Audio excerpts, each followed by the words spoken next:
Hi, this is Manginoni, and here's a couple comic reviews for you, and then I thought I'd talk about some stuff in the news.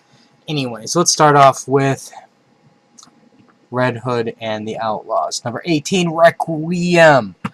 Alright, here's the deal here. This takes place right after Death of the Family.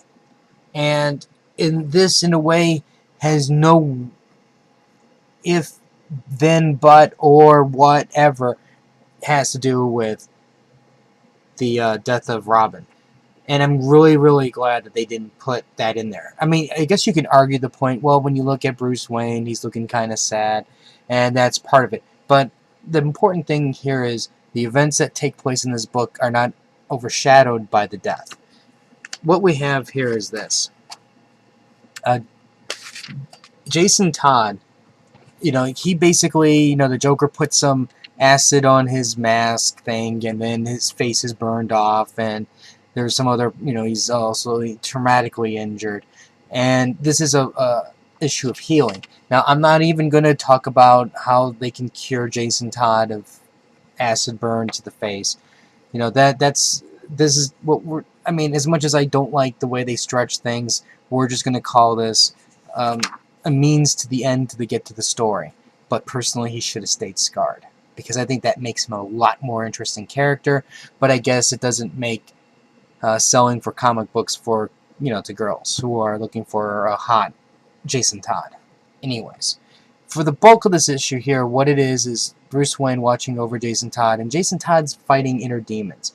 He's realizing there's faults within him, and his inability to open up to, his, quote-unquote loved ones, meaning Red Arrow and Starfire. And ultimately, of course, that would lead to Bruce Wayne and Batman. And, by the end of the issue, what we have here is like I guess you can say it's like a healing of their relationship. And what it looks like they're going to be doing is they're going to be giving them a fresh start. And, as much as I hate a lot of the retconning that happened with Red Hood and all that stuff, I'm glad that they're finally doing something for this character, because, the problem that I had with Red Hood is this. Jason Todd died, they brought him back, and then now he's this hero that is supposed to be this, not going to take it, he's going to kill, the villains that Batman doesn't kill, and, this renegade, and yet he doesn't do anything bad. He always stays very confined within the safety of being truly evil and being, kind of like a Wolverine light or Punisher light. And I'm glad that they're finally dipping the scales into one direction. Because personally, if they're not going to turn him into the vengeance-killing machine, then they need to pull that stuff back and then turn him into a hero, and turn him into a hero that is respected and actually can make a difference versus this guy who they can't figure out what to do. So, I know this is going to be kind of controversial. There's going to be a lot of people who are going to be like, this is effed up, I don't appreciate what you just did. And I really respect your point, and I understand that. And there's a part of me that sides with you completely.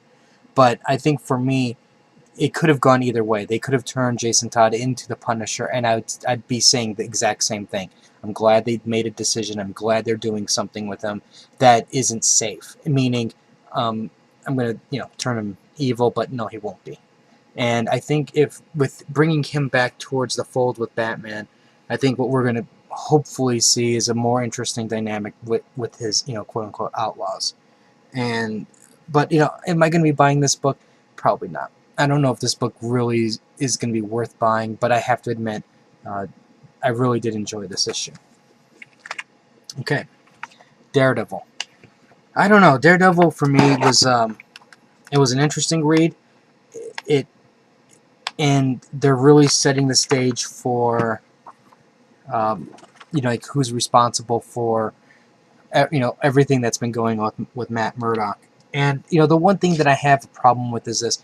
Matt Murdock is fighting very hard for people to, like saying, hey, I'm not Daredevil. But yet here he is, he's blind. He is on a wall climbing, or sorry, rock climbing thing, and he's jumping around like he's Spider-Man.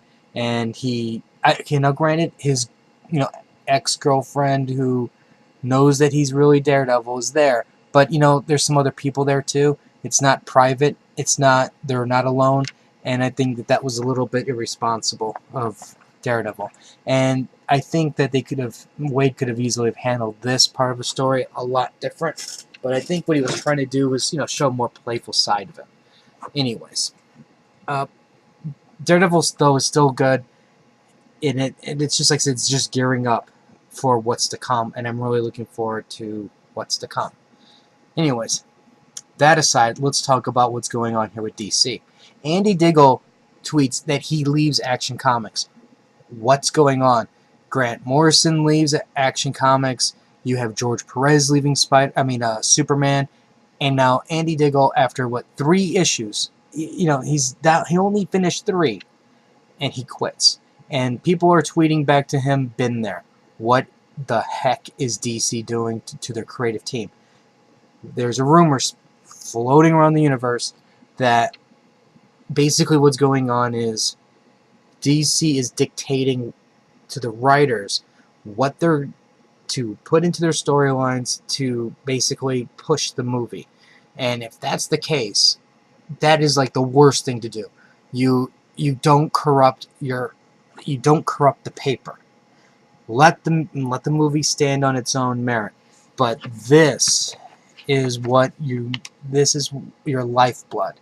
If this collapses, then your movie will also collapse. So I don't understand why DC's jacking around like that. That to me is just, like I said, it's just idiotic.